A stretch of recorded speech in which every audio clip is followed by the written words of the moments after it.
ഇന്ന് നമുക്കൊപ്പം അതിഥിയെ എത്തിയിരിക്കുന്നത് നമ്മുടെയൊക്കെ പ്രിയപ്പെട്ട രാജ്യസഭാ MP സി സദാനന്ദൻ മാഷാണ്. നമുക്ക് അദ്ദേഹത്തെ സ്വാഗതം ചെയ്യാം ഹലോ മലയാളത്തിലേക്ക്. മാഷേ സ്വാഗതം. Good morning. ഹലോ മലയാളത്തിലേക്ക്. നമസ്കാരം. മാഷേ, പ്രധാനമന്ത്രി നരേന്ദ്രമോദി വിളിക്കുന്നു, വലിയൊരു ഉത്തരവാദിത്തം ഏൽപ്പിക്കുന്നു. ഇപ്പോൾ സഭ ആരംഭിച്ചു. എങ്ങനെയാണ് എക്സ്പീരിയൻസ് ഒക്കെ? ആദ്യ ദിനമൊക്കെ എങ്ങനെയായിരുന്നു?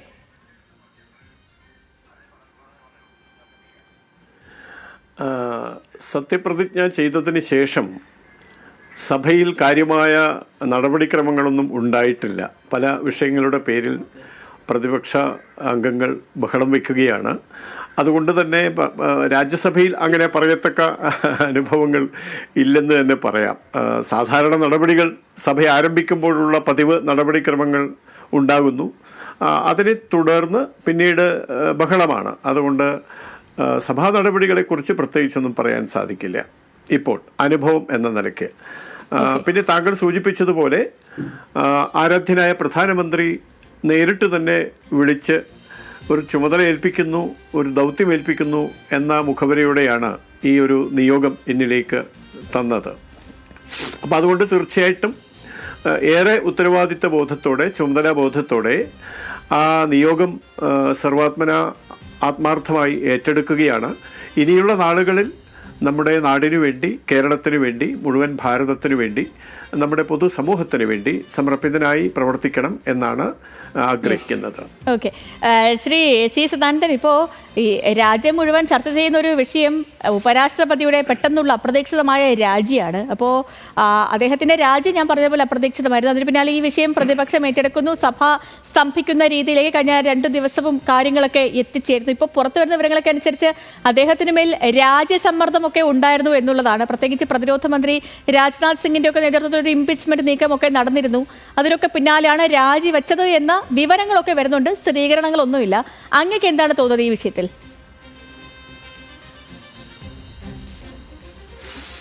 എന്നെ സംബന്ധിച്ചിടത്തോളം ഇത്തരം വിഷയങ്ങളിൽ ആഴത്തിലുള്ള ഒരു പഠനം അതൊന്നും പ്രസക്തമാണെന്ന് തോന്നുന്നില്ല. കാരണം ബഹുമാന്യനായ ഉപരാഷ്ട്രപതി ജഗദീപ് ധൻകർ എന്തുകൊണ്ടാണ് രാജിവെക്കുന്നത് എന്ന് പൊതുസമൂഹത്തോട് പറഞ്ഞിട്ടുണ്ട്. അദ്ദേഹത്തിന് ആരോഗ്യപരമായ പ്രശ്നങ്ങളുണ്ട്, അതുകൊണ്ട് തൽക്കാലം ഈ ചുമതല നിർവഹിക്കാൻ സാധിക്കില്ല എന്ന നിലക്കാണ് അദ്ദേഹം പറഞ്ഞത്. അതാണ് നമ്മുടെ മുമ്പിലുള്ള ആധികാരികമായ വിവരം. ആ വിവരം ഉൾക്കൊണ്ട് മുന്നോട്ട് പോകണം എന്നാണ് എൻ്റെ താല്പര്യം. മാത്രവുമല്ല, ഇതുമായി ബന്ധപ്പെട്ട് ഉയരുന്ന വിവാദങ്ങൾ, അത് ഏത് വിഷയവും ഉണ്ടാകുമ്പോൾ അങ്ങനെയാണ്. ഓരോരുത്തരും അവരവരുടെ ഭാവനക്കനുസരിച്ച് വ്യാഖ്യാനിക്കും.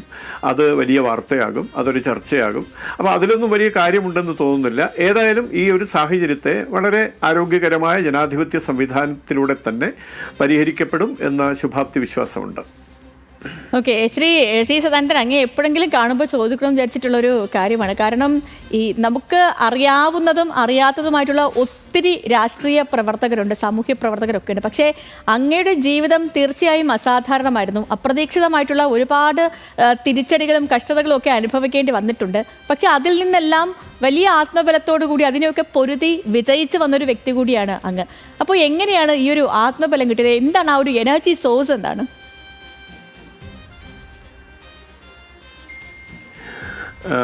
ഇതിനെ സംബന്ധിച്ച് നമുക്കറിയാമല്ലോ, ഭംഗിയുള്ള സൗരഭ്യമുള്ള റോസാപ്പൂ പറിച്ചെടുക്കുമ്പോൾ നമ്മുടെ കയ്യിൽ മുള്ളു തട്ടും. അപ്പോൾ നമ്മളൊരു വലിയ ലക്ഷ്യം മുന്നിൽ വെച്ചുകൊണ്ട്, അല്ലെങ്കിൽ മഹത്തായ എന്തെങ്കിലും ഒരു കാര്യം നമ്മുടെ ലക്ഷ്യമായി സ്വീകരിച്ചുകൊണ്ട് അതിലേക്ക് എത്താനുള്ള നമ്മുടെ മാർഗം സ്വീകരിച്ചു കഴിഞ്ഞാൽ തടസ്സങ്ങളുണ്ടായി എന്ന് വരാം, പ്രയാസങ്ങളുണ്ടായി എന്ന് വരാം. ഞങ്ങൾ സംഘടനാ പ്രവർത്തനത്തിൽ ഏർപ്പെടുന്ന കാലം മുതൽ തന്നെ പാടി പഠിക്കുന്നത്, ചൊല്ലി പഠിക്കുന്നത് കഠിന കണ്ഠകാകീർണമാണെങ്കിലും വെടികയില്ല ഞാൻ ഈ വഴിത്താരയെ എന്നാണ്. മുള്ളും കല്ലും നിറഞ്ഞ പാതയാണെങ്കിലും ഈ വഴിയെ, ഞാൻ സ്വീകരിച്ച ഈ വഴിത്താരയെ ഞാൻ ഉപേക്ഷിക്കുകയില്ല എന്ന് പാടി പഠിച്ചുകൊണ്ട്, ചൊല്ലി പഠിച്ചുകൊണ്ടാണ് സമാജ സേവ എന്ന പ്രവർത്തനത്തിൽ ഏർപ്പെടുന്നത്. അപ്പോൾ അങ്ങനെ വരുമ്പോൾ, പ്രയാസങ്ങളും ബുദ്ധിമുട്ടുകളൊക്കെ വരുമ്പോൾ അത് മറികടക്കാൻ ആവശ്യമായ ആദർശത്തിൻ്റെതായ ബലം, ലക്ഷ്യബോധം, പിന്നെ ചുറ്റിലും നമ്മോടൊപ്പം ചേർന്ന് പ്രവർത്തിക്കുന്ന നമ്മുടെ സഹോദരങ്ങൾ, നമുക്ക് എല്ലാ പിൻബലവും നൽകുന്ന കുടുംബാംഗങ്ങൾ, ഇതൊക്കെ ചേർന്ന് വരുമ്പോൾ ഏറ്റവും പ്രയാസമേറിയ സാഹചര്യത്തെ മറികടന്നുകൊണ്ട് നാം ആഗ്രഹിക്കുന്ന ഫലം കൈവരിക്കാൻ നമുക്ക് കഴിയും. അങ്ങനെ സാധിച്ചു എന്നുള്ളതാണ് എന്നെ സംബന്ധിച്ച്, പലരെയും സംബന്ധിച്ച് പറയാൻ സാധിക്കുക. പക്ഷേ ഇപ്പോൾ ഒരു രാഷ്ട്രീയ പ്രവർത്തകന്റെ ഏറ്റവും വലിയ സപ്പോർട്ട്, ഇപ്പോൾ രാഷ്ട്രീയ പ്രവർത്തനങ്ങളെ ഏതൊരാളിൻ്റെയും ഒരു വലിയ സപ്പോർട്ട്, പൊതുരംഗത്ത് പ്രവർത്തിക്കുന്നവരുടെ ഒരു വലിയ സപ്പോർട്ട് എന്ന് പറഞ്ഞാൽ അവരുടെ ഫാമിലിയാണ്, കുടുംബമാണ്. അങ്ങയുടെ ജീവിതത്തിൽ ഞാനിപ്പോൾ പറഞ്ഞ പോലെ അപ്രതീക്ഷിതമായ പല കാര്യങ്ങളുമൊക്കെ സംഭവിക്കുകയൊക്കെ ചെയ്തു. പക്ഷേ ആ കുടുംബത്തിൻ്റെ സപ്പോർട്ട് എന്നതിനപ്പുറം ഈ വലിയ പ്രശ്നങ്ങളൊക്കെ ഉണ്ടായി, അപകടമൊക്കെ സംഭവിച്ച് ആശുപത്രിയിൽ കിടക്കുമ്പോൾ കയ്യിൽ ചേർത്ത് ഞാൻ ഒപ്പം ഉണ്ടാകും എന്ന് പറഞ്ഞൊരു പ്രണയം കൂടി ജീവിതത്തിലുണ്ടെന്ന് എനിക്കറിയാം. എങ്ങനെയായിരുന്നു ആ ഒരു പ്രണയകാലം ഒന്ന് ഓർത്തെടുക്കാൻ പറ്റുമോ?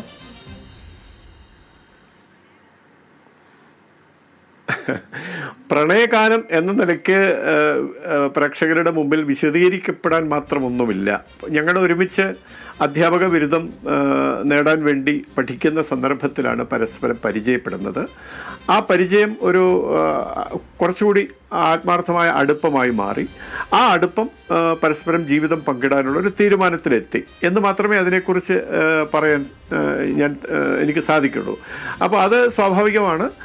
അങ്ങനെ വരുമ്പോൾ അതിൽ ഒരു ആത്മബന്ധത്തിൻ്റെ അംശമുണ്ട്, സമർപ്പണത്തിൻ്റെ അംശമുണ്ട്, പരസ്പര വിശ്വാസത്തിൻ്റെ അംശമുണ്ട്.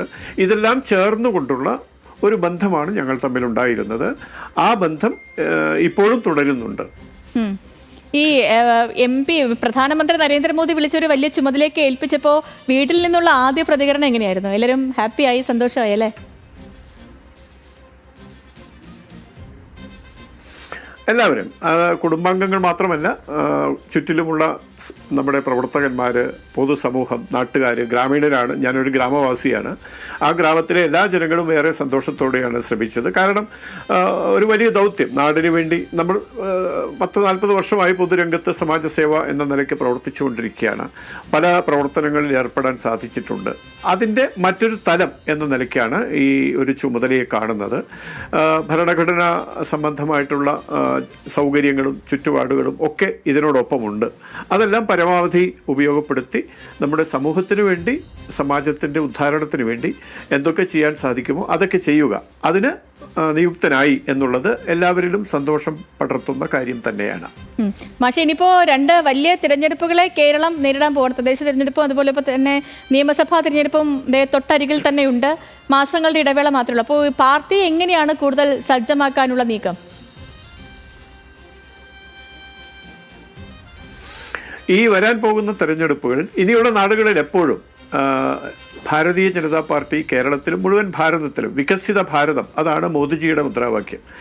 ആ മുദ്രാവാക്യത്തിൻ്റെ കേരള പതിപ്പ് വികസിത കേരളം എന്നതാണ് ഞങ്ങൾ ഉയർത്തിപ്പിടിക്കുന്ന മുദ്രാവാക്യം. ആ മുദ്രാവാക്യത്തെ അതിൻ്റെ ചുവട് പിടിച്ചുകൊണ്ട് എങ്ങനെയൊക്കെയാണോ വികസിത കേരളം സാക്ഷാത്കരിക്കാൻ പോകുന്നത് എന്നതിനെ സംബന്ധിച്ചുള്ള കൃത്യമായ ധാരണ പൊതുസമൂഹത്തിലേക്ക് പ്രസരിപ്പിക്കാൻ ഞങ്ങൾക്ക് പദ്ധതികളുണ്ട്.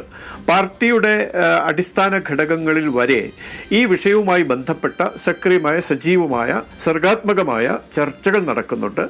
ആ ചർച്ചകളുടെയൊക്കെ അടിസ്ഥാനത്തിൽ ഏറ്റവും നല്ല പദ്ധതി ഉരുത്തിരിഞ്ഞു വരുന്നുണ്ട്. ആ പദ്ധതി ജനസമക്ഷം അവതരിപ്പിക്കുമ്പോൾ 2 കൈയും നീട്ടി ജനം അത് സ്വീകരിക്കും എന്നാണ് ഞങ്ങളുടെ വിശ്വാസം. ആ വിശ്വാസത്തിൻ്റെ അടിസ്ഥാനത്തിൽ പൊതുസമൂഹത്തെ വിശ്വാസത്തിലെടുത്തുകൊണ്ട് തന്നെ സംഘടനാ സംവിധാനം കുറ്റമറ്റ രീതിയിൽ സജ്ജമാക്കിക്കൊണ്ട് തന്നെ തെരഞ്ഞെടുപ്പിനെ അഭിമുഖീകരിക്കാൻ കഴിയും.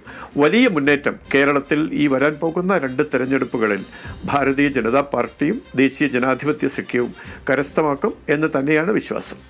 ഈ ഗോവിന്ദച്ചാമിയുടെ ജയിൽ ചാട്ടമൊക്കെ അങ്ങയുടെ ശ്രദ്ധയിൽപ്പെട്ടിട്ടുണ്ട്. അതിൻ്റെ ഡീറ്റെയിൽസ് ഒക്കെ അറിഞ്ഞിട്ടുണ്ടാകുമെന്ന് ഞാൻ വിശ്വസിക്കുകയാണ്. അപ്പോൾ ഈ വിഷയത്തിൽ എന്താണ് അങ്ങയുടെ പ്രതികരണം? അല്ല, നമ്മുടെ സർക്കാർ സംവിധാനത്തിൻ്റെ പാളിച്ചയാണ് ഈ ജയിൽ സുരക്ഷ എന്നൊക്കെ പറയുന്നത്. കേവലം വാക്കുകൾ കൊണ്ട് മാത്രമായി വിശേഷിപ്പിക്കേണ്ടതല്ല. എന്താണോ ശാസ്ത്രീയമായി വേണ്ടത് അത് ചെയ്യേണ്ടതാണ് സർക്കാർ. അത് ചെയ്ത് കാണുന്നില്ല എന്നുള്ളതാണ് ഇതിനെ പറ്റി പറയാവുന്ന ആദ്യത്തെ ഒരു പ്രതികരണം. അങ്ങനെയാണ് സർക്കാർ ചെയ്യേണ്ടത്, അല്ലെങ്കിൽ ജയിൽ സുരക്ഷയുമായി ബന്ധപ്പെട്ട് ചെയ്യേണ്ട കാര്യങ്ങൾ കുറ്റമറ്റ രീതിയിൽ ചെയ്യാൻ സാധിക്കുന്നില്ല എന്നുള്ളത്. മറ്റൊന്ന്, ഗോവിന്ദച്ചാമി എന്നുള്ളത് ഒരു പ്രതീകമാണ്. നമ്മുടെ സമൂഹത്തിൽ നമ്മുടെ സഹോദരിമാർ അനുഭവിക്കുന്ന, അല്ലെങ്കിൽ നമ്മുടെ ബന്ധപ്പെട്ടവർ അനുഭവിക്കുന്ന പ്രയാസങ്ങളുടെയൊക്കെ ഒരു പ്രതീകമായിട്ട് ഗോവിന്ദച്ചാമിയെ കാണാം. അതൊരു ഒരു മാനസികാവസ്ഥയാണ്. ഗോവിന്ദച്ചാമി എന്നുള്ളത് ഒരു വ്യക്തമല്ല. അദ്ദേഹത്തിൻ്റെ പേര് ചാർലി എന്നോ മറ്റോ ആണ്. ഗോവിന്ദച്ചാമി എന്നാണ് അറിയപ്പെടുന്നത്. യഥാർത്ഥത്തിലുള്ള പേര് മറ്റെന്തോ ആണ്. അപ്പോൾ ആ നിലയ്ക്ക് പേരിലല്ല കാര്യം, അതൊരു മാനസികാവസ്ഥയാണ്. നമ്മുടെ ചുറ്റുമുള്ള ആളുകളെ ദുഷ്ടലാക്കോടുകൂടി കാണുക, മൃഗീയ മനസ്സോടുകൂടി കാണുക, അവരവരുടെ ഈ മൃഗീയ ഭാവം അത് സാക്ഷാത്കരിക്കാൻ പറ്റുന്ന രീതിയിൽ അതിലൂടെ മാനസിക സംതൃപ്തി എന്താണോ ലഭിക്കുന്നതെന്നറിയില്ല, അത്തരം കാര്യങ്ങൾക്ക് ഇറങ്ങിപ്പുറപ്പെടുന്ന സാമൂഹ്യ വിരുദ്ധരായ ആളുകൾ എല്ലാം ചേർന്ന് നമുക്ക് ഒരു രൂപത്തെ സങ്കല്പിക്കാമെങ്കിൽ അതാണ് ഗോവിന്ദച്ചാമി എന്ന് പറയുന്നത്. ആ ഗോവിന്ദച്ചാമി രക്ഷപ്പെടുക എന്ന് പറഞ്ഞാൽ അതും പ്രതീകവൽക്കരിക്കാൻ നമുക്ക്. നമ്മുടെ സമൂഹത്തിൽ ഇത്തരം ദുർനടപ്പുകൾ അല്ലെങ്കിൽ ദുർവൃത്തികളൊക്കെ കാണുന്ന സന്ദർഭത്തിൽ അത് ആഗ്രഹിക്കാത്ത ആളുകൾ, അങ്ങനെ ഉണ്ടാകരുതെന്ന് ആഗ്രഹിക്കുന്ന ആളുകൾ, ഇത്തരം ആളുകൾ രക്ഷപ്പെടുന്നു, നിയമത്തിൻ്റെ മുന്നിൽ അവർ വേണ്ട രീതിയിൽ ശിക്ഷ അവർക്ക് ലഭിക്കുന്നില്ല എന്നൊക്കെ വരുന്നത് നമ്മുടെ മനസ്സിനെ ഉത്കണ്ഠാകുലമാക്കുന്നതാണ്. അതിനൊന്നുകൂടി ബലം കൊടുക്കുകയാണ് ഇത് ജയിലിൽ നിന്ന് രക്ഷപ്പെടുന്നു എന്നുള്ളത്. ഏതായാലും അയാളെ പിടിച്ചു, അയാൾ പിടികൂടി, അയാൾ വീണ്ടും ജയിലിലേക്ക് വന്നു. അതുകൊണ്ട് നമുക്ക് ബാക്കിയാവുന്ന വിഷയം ഇങ്ങനെയുള്ള ആളുകൾ സമൂഹത്തിൽ ഉണ്ടായി വരാനുള്ള സാഹചര്യം ഉണ്ടാകരുത് എന്നുള്ളതാണ്. ശ്രീ സി സദാനന്ദൻ, ഒരൊറ്റ കാര്യം കൂടി, ഇപ്പോൾ ഈ കേരളത്തിലെ എം പിമാരുമായുള്ള സൗഹൃദമൊക്കെ എങ്ങനെയാണ്?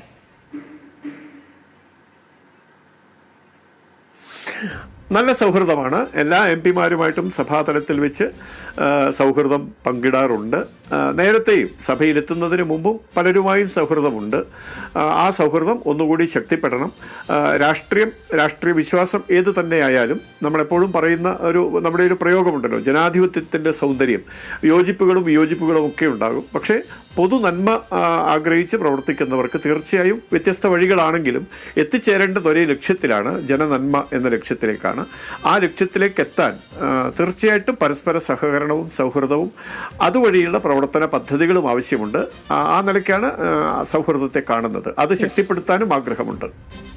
ഓക്കെ മാഷേ, ശരി. അപ്പോൾ വളരെയധികം സന്തോഷം ഞങ്ങൾക്കൊപ്പം ചേർന്നതിന്. അങ്ങേക്ക് നല്ലൊരു ദിവസം കൂടി ആശംസിക്കുകയാണ്. തീർച്ചയായിട്ടും. ഇന്നൊരു കാര്യം കൂടി എനിക്ക് സൂചിപ്പിക്കാനുള്ളത്, ഇന്ന് കാർഗിൽ വിജയ ദിവസമാണ്. 1999 നമ്മുടെ രാജ്യത്തിൻ്റെ സുരക്ഷ അപകടത്തിലാക്കിക്കൊണ്ട് നമ്മെ പലപ്പോഴും ബുദ്ധിമുട്ടിക്കുന്ന പാകിസ്ഥാനിൽ നിന്ന് സംഘടിതമായ ഒരു ആക്രമണം ഉണ്ടായത് നമ്മുടെ ധീര ജവാന്മാർ അത് ചെറുക്കുകയും നമുക്കത് വിജയിക്കാൻ സാധിക്കുകയും ചെയ്തു. നിരവധി ജവാന്മാരുടെ ജീവൻ നഷ്ടപ്പെട്ടിട്ടുണ്ട്.